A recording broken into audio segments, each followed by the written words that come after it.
નમસ્તે વિદ્યાર્થી મિત્રો, હું વાછાનીથી મારી યુટ્યુબ ચેનલ નિધિ સ્ટડી પોઈન્ટમાં આપ સર્વે વિદ્યાર્થી મિત્રોનું ફરી એક વખત હાર્દિક સ્વાગત કરું છું. આજે આપણે જોવું છે ટેટ કે ટાટ જેવી શિક્ષણ વિભાગની કોઈ પણ પરીક્ષા માટે અગત્યનો ટોપિક એટલે કે NEP ન્યૂ એજ્યુકેશન પોલિસી અથવા તો નેશનલ એજ્યુકેશન પોલિસી 2020, જેના આપણે અગત્યના એવા MCQ જોવા છે.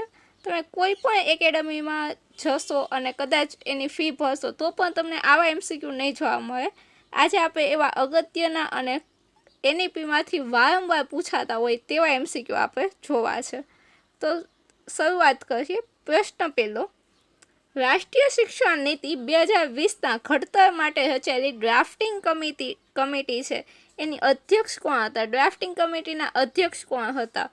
તો સૌથી પહેલાં રાષ્ટ્રીય શિક્ષણ નીતિ 2020ના ઘડતર માટે રચાયેલી જે ડ્રાફ્ટિંગ કમિટી હતી એના અધ્યક્ષ હતા ડૉક્ટર કે કસ્તુરીરંગન, જેનું પૂરું નામ છે ડૉક્ટર કે કૃષ્ણસ્વામી કસ્તુરીરંગન. કૃષ્ણસ્વામી કસ્તુરીરંગન. અને જેની શરૂઆત કોણે કરી હતી? જે આ ડ્રાફ્ટ છે એની શરૂઆત કરી હતી TSR સુબ્રમણ્યમે મે 2016માં. ત્યારબાદ 2018માં તેમનું અવસાન થયું અને 2018 પછી આ સમિતિના અધ્યક્ષ બન્યા ડૉક્ટર કે કસ્તુરીરંગન. અને આ જે ડૉક્ટર કે કસ્તુરીરંગન છે તે ISROના ભૂતપૂર્વ ચેરમેન પણ છે.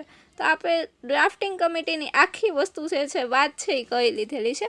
અને આ ડ્રાફ્ટિંગ કમિટી કોના અંતર્ગત રચાઈ હતી? તો કે MHRD માનવ વિકાસ સંસાધન હેઠળ રચાયેલી હતી, જેનું અત્યારનું નામ શું છે? MOE છે, શિક્ષણ મંત્રાલય, મિનિસ્ટ્રી ઓફ એજ્યુકેશન.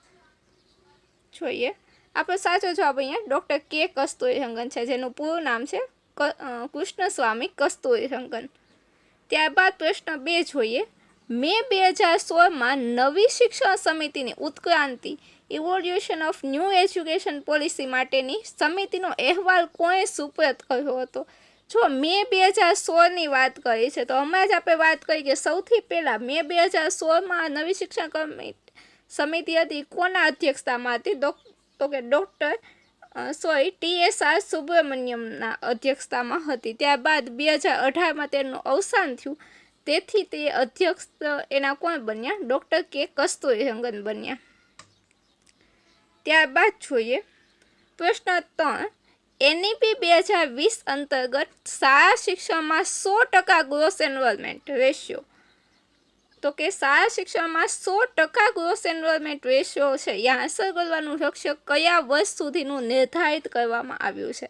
તો આપણે જોઈએ તો કે 2020 અંતર્ગત જે શિક્ષણ નીતિ છે એમાં 100% ગ્રોસ એનરોલમેન્ટ રેશિયો એટલે કે GR છે એ 2030 સુધીમાં હાંસલ કરવાનું લક્ષ્ય છે. આપણો જવાબ આવશે 2030. શાળા શિક્ષણમાં 100% 2030 સુધીમાં.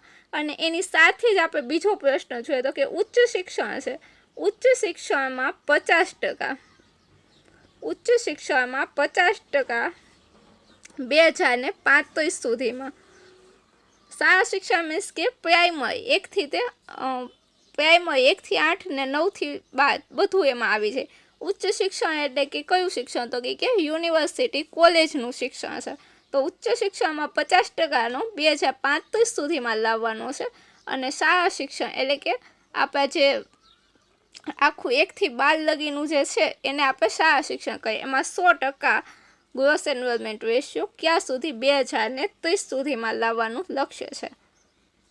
જે હાલમાં કેટલું છે એની વાત પણ આપણે કરી લઈએ. હાલમાં ધોરણ 6માં 90.9% છે. આપણે અહીંયા લખી જ દઈએ છીએ. હાલમાં ધોરણ 6માં 90.9% છે. પછી ધોરણ 9માં 79.3% છે એટલે કે 79.3% છે. અને ધોરણ 11માં છે 56.5% જેવું છે. હવે એને વધારીને આપણે શું કરવું છે? 100% કરવું છે. આ 2018નું આપણે જે વાત કરી એ હતું. હવે 2030 સુધીમાં આપણે એને 100% પહોંચાડવો છે. GR શું છે એની વાત પણ કરીએ. GR ગ્રોસ એનરોલમેન્ટ રેશિયો એટલે કે પ્રવેશ નોંધણી આંક. કેટલા લોકો શાળામાં પ્રવેશ મેળવે છે એની વાત છે GR એટલે. તો અહીંયા આપણો સાચો જવાબ છે 2030. ત્યારબાદ જોઈએ પ્રશ્ન 4, NEP 2020માં ઉચ્ચ શિક્ષણમાં વ્યાવસાયિક શિક્ષણ સહિત ગ્રોસ એનરોલમેન્ટ રેશિયો વધારીને 50% કરવાનું લક્ષ્ય કયા વર્ષ સુધીનું છે?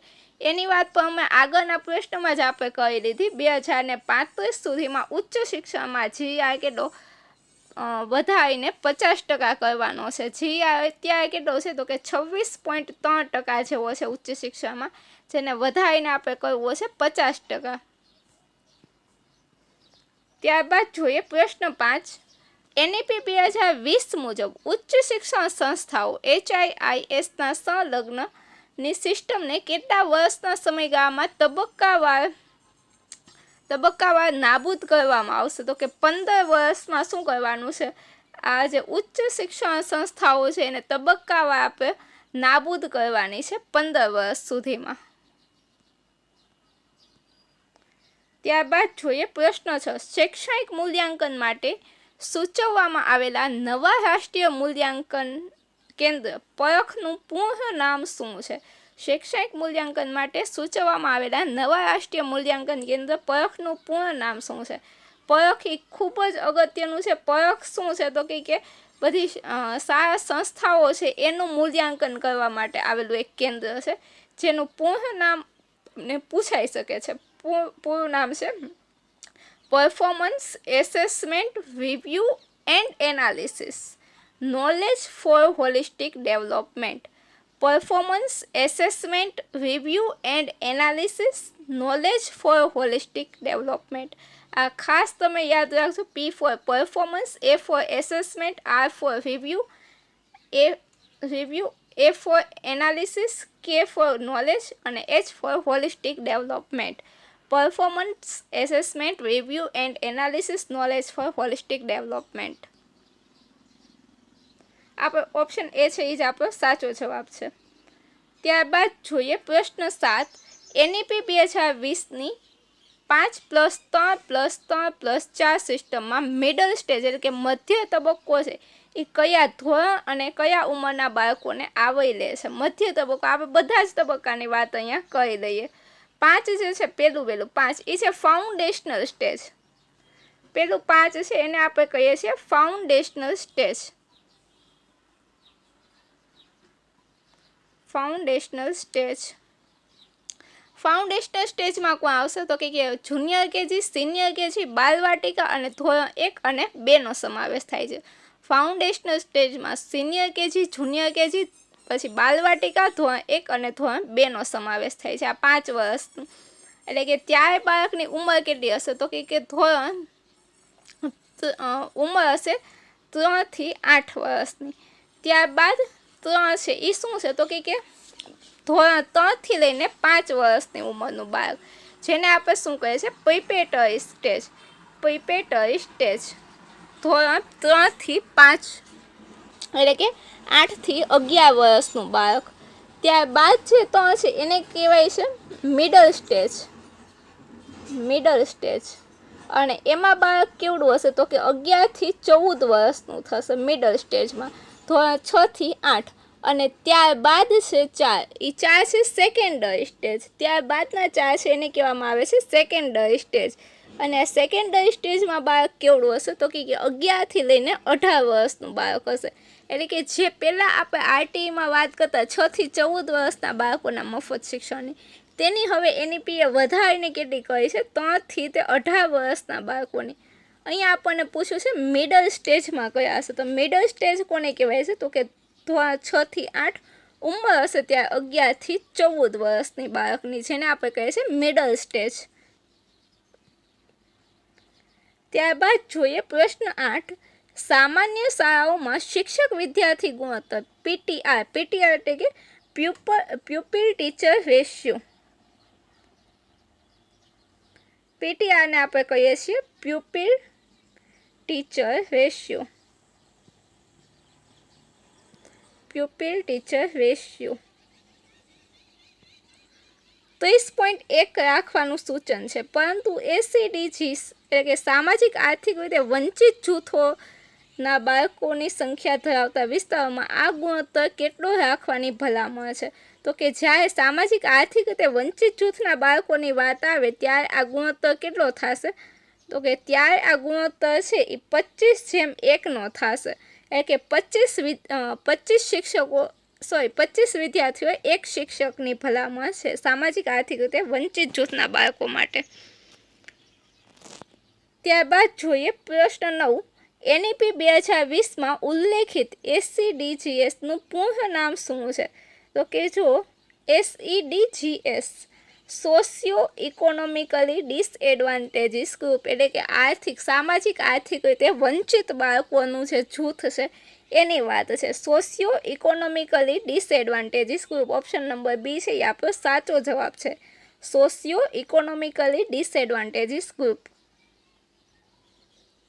ત્યારબાદ જોઈએ પ્રશ્ન 2. એનઈપી 2020 ભલામણ કરે છે કે તમામ ઉચ્ચ શિક્ષણ માટે એક છત્ર સંસ્થા, એટલે કે સિંગલ અમ્બ્રેલા બોડી બનાવવામાં આવશે તબીબી અને કાનૂની શિક્ષણ સિવાય. તે સંસ્થાનું નામ શું છે? તો કે તે સંસ્થાનું નામ શું છે? તો કે higher education commission of India, હેકી, જેને આપણે કહીએ છીએ હેકી, higher education commission of India. બધી જ જે ઉચ્ચ શિક્ષણ સંસ્થા છે એની એક જ મેઇન શિક્ષણ સંસ્થા, ઉચ્ચ શિક્ષણ સંસ્થાની એક છત્ર સંસ્થા એક જ બનાવવામાં આવશે તબીબી અને કાનૂની શિક્ષણ સિવાયની. એને આપણે કહેવાય છે હેકી. અને હેકીના પણ 4 આધાર સ્તંભો છે જેની પણ વાત આપણે આગળના પ્રશ્નમાં આવી જશે, તેથી અત્યારે કરતા નથી. ત્યારબાદ જોઈએ પ્રશ્ન 11. હેકીના 4 સ્વતંત્ર વર્ટિકલ્સ, એટલે કે સ્તંભોમાંથી પ્રથમ વર્ટિકલ જે નિયમન, જે કયું નિયમન કાર્ય કરે છે? જો આપણે હમણાં જ વાત કરી કે હેકીના કેવા છે 4 આધાર સ્તંભો છે, એમાંનું પહેલું આધાર સ્તંભ કયું છે એની વાત છે. તો કે પહેલું આધાર સ્તંભ છે તે શેની વાત કરે છે? તો કે નેશનલ હાયર એજ્યુકેશન રેગ્યુલારિટી કાઉન્સિલ. પહેલું આધાર સ્તંભ છે તે વાત કરે છે નેશનલ હાયર એજ્યુકેશન રેગ્યુલેટરી કાઉન્સિલની. ત્યારબાદ જોઈએ પ્રશ્ન 12. બહુવિષયક, એટલે કે મલ્ટીડિસ્પ્લિનરી શિક્ષણને પ્રોત્સાહન આપવા માટે આઈઆઈટી અને આઈઆઈએમની સમકક્ષ કઈ યુનિવર્સિટીની સ્થાપના કરવાની ભલામણ કરાઈ છે? બહુવિષયક એટલે કે મલ્ટીડિસ્પ્લિનરી શિક્ષણને પ્રોત્સાહન આપવા માટે, તો એના માટે ભલામણ છે મેરુની, મલ્ટીડિસ્પ્લિનરી એજ્યુકેશન એન્ડ રિસર્ચ, મેરુ સંસ્થા. અને આ મેરુની વાત છે એ આપણને કરેલી છે પ્રકરણ નંબર 11માં વાત. તમે એનઈપીનું પ્રકરણ નંબર 11 જોશો. એનઈપીમાં કેટલા? તો કે એનઈપીમાં 4 વિભાગ છે અને 27 પ્રકરણ છે. આ પ્રકરણ 11માં મેરુની વાત આપણને કરેલી છે. અને 2040 સુધીમાં એક બીજી વસ્તુ પણ યાદ કહી દઈએ. 2040 સુધીમાં બધી જ બહુવિધ સંસ્થાકીય શિક્ષણને લગતી સંસ્થાઓ છે એને મેરુમાં કન્વર્ટ કરવાની વાત કરેલી છે એનઈપીમાં. ત્યારબાદ જોઈએ પ્રશ્ન 13. એનઈપી 2020 અંતર્ગત શાળાના બાળકો માટે શરૂ થનાર બાલભવનનો મુખ્ય ઉદ્દેશ શું છે? બાલભવનનો મુખ્ય ઉદ્દેશ શું છે? તો કે ઓપ્શન સી આપણો સાચો જવાબ છે. કલા, રમતગમત અને કારકિર્દી સંબંધિત પ્રવૃત્તિ માટે દિવસ બોર્ડિંગ શાળા તરીકે કાર્ય કરવું તેનો મુખ્ય હેતુ છે. ત્યારબાદ જોઈએ પ્રશ્ન 14. એનઈપી 2020માં શિક્ષકો માટે દર વર્ષે લઘુત્તમ કેટલા કલાકની વ્યાવસાયિક તાલીમ વિકાસ, એટલે કે CPD તાલીમ લેવાનું ફરજિયાત કરવામાં આવ્યું છે? તો કે વ્યાવસાયિક તાલીમ માટે એનઈપીમાં શિક્ષકો માટે 50 કલાક, વર્ષની કેટલી 50 કલાક તાલીમનું ફરજિયાત કરવામાં આવેલું છે, જેની વાત આપણને કરી છે પ્રકરણ નંબર 5માં. પ્રકરણ 5 છે જે શિક્ષકો માટે છે એમાં આની વાત આપણને કરેલી છે. ત્યારબાદ જોઈએ એનઈપી 2020 મુજબ શાળા શિક્ષણ માટે national curriculum frame for school education, એટલે કે national curriculum framework for school education કોના દ્વારા વિકસાવવામાં આવશે? તો કે એની વાત આપણને કહે છે એનસીઆરટી દ્વારા વિકસાવવામાં આવશે. એનસીઆરટીનું ફૂલ ફોર્મ આપણને બધાને કદાચ ખબર જ હશે, national council for education four research and training, national council for education four research and training. ત્યારબાદ જોઈએ પ્રશ્ન 16. શિક્ષક શિક્ષણ માટેનું રાષ્ટ્રીય અભ્યાસક્રમ માળખું NCFTE 2020 કોના દ્વારા ઘડવામાં આવશે? તો કે પણ શેના દ્વારા? તો કે NCERTના પરામર્શથી NCTE દ્વારા. NCTE શું છે? National council four teacher education, NCTE. અને આપણે બધાએ જે બીએડ કરેલું હોય છે તેની પણ તાલીમ, જે બીએડની ઓલું શું કહે, બીએડને માન્યતા આપવાનું કામ કોણ કરે છે? NCTE કરતું હોય છે. પ્રશ્ન 17 જોઈએ. NEP 2020માં ઉચ્ચ શિક્ષણમાં કઈ ડિગ્રી પ્રોગ્રામને સંપૂર્ણપણે નાબૂદ કરવાની જાહેરાત કરી છે? તો કે MPhil છે એને સંપૂર્ણપણે નાબૂદ કરવાની વાત કરી છે. MPhil એટલે કે માસ્ટર ઓફ ફિલોસોફીને નાબૂદ કરવાની છે અને ઇન્ટિગ્રેટેડ બીએડને એડ કરવાનું છે. એટલે કે ઇન્ટિગ્રેટેડ બીએડ કરેલું હશે તો પણ તે શિક્ષક ચાલશે. પ્રશ્ન 18 જોઈએ. જો કોઈ વિદ્યાર્થી પાસે પહેલેથી જ વિશિષ્ટ વિષયમાં અનુસ્નાતક એટલે કે માસ્ટર્સની ડિગ્રી છે તો તેના માટે બીએડ કોર્સનો સમયગાળો કેટલો હશે? જો માસ્ટર ડિગ્રી કરેલી હશે તો તેના માટે બીએડનો સમયગાળો કેટલો હશે? 1 વર્ષનો થશે તેવી પણ વાત NEPમાં કરેલી છે.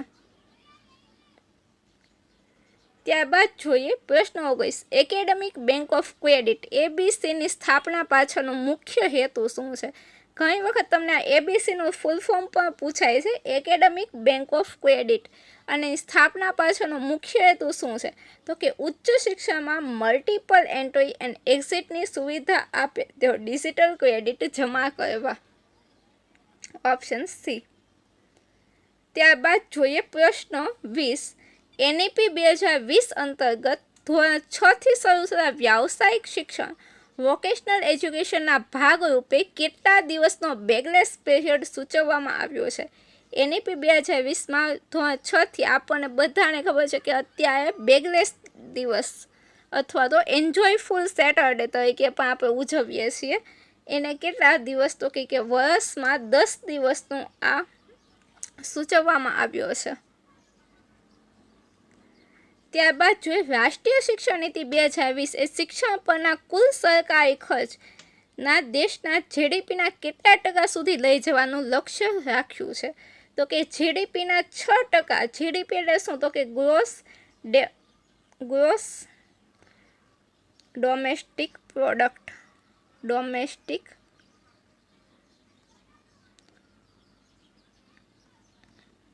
પ્રોડક્ટ. ગ્રોસ ડોમેસ્ટિક પ્રોડક્ટ છે એટલે કે જે આપણું આખી જે આવક હોય છે આપણી એમાંથી આપણા દેશની જે આવક છે એમાંથી આપણે 6% છે શિક્ષણ પાછળ ખર્ચ કરવાનું નક્કી કરેલું છે. પણ હાલમાં આ GDPના કેટલા ટકા? તો કે હાલમાં GDPના 4.43% ખર્ચ આપણે કરી રહ્યા છે. 6% સુધી આપણે હજી પહોંચ્યા છીએ અને હાલમાં 4.43% જેવો આપણે ખર્ચો કરીએ છીએ. પણ 6% સુધી આપણે તેને લઈ જવાનું છે.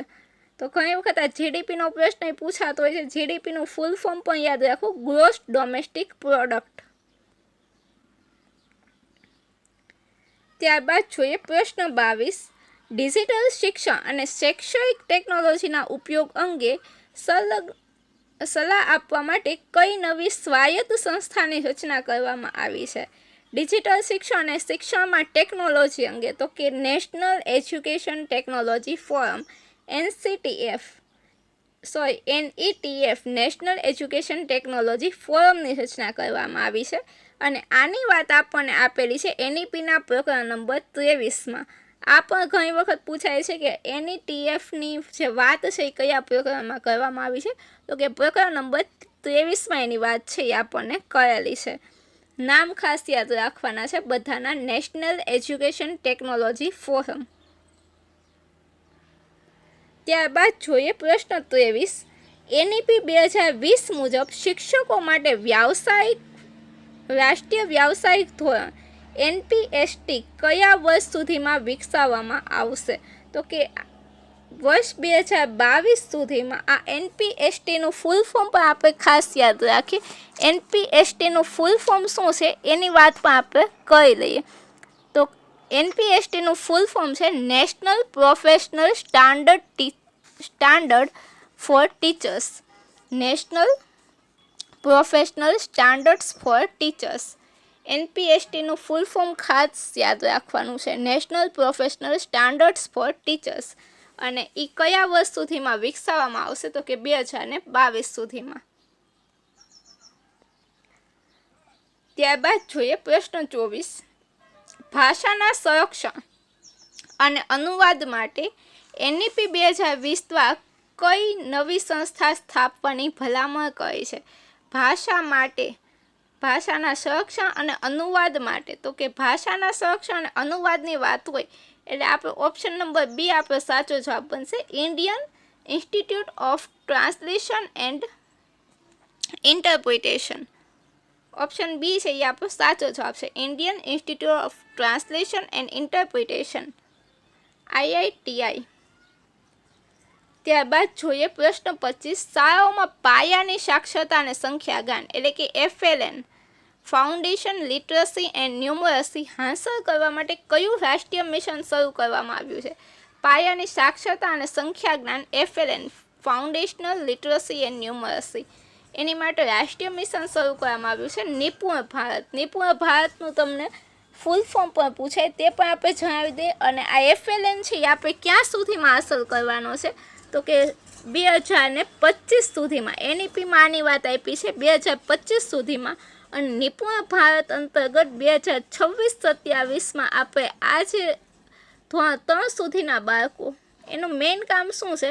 FLN છે ધોરણ 3 સુધીના બાળકોને લેખન, ગણન અને વાંચન આવડે એ અંતર્ગત આ પ્રોગ્રામ શરૂ કરવામાં આવ્યો છે. અને નિપુણનું પૂરું નામ છે national initiative four proficiency in reading with understanding ન્યુમરસી. એક વખત ફરી બોલું છું, થોડુંક લાંબુ છે તેથી. નિપુણનું નામ છે national initiative four proficiency in reading with understanding ન્યુમરસી.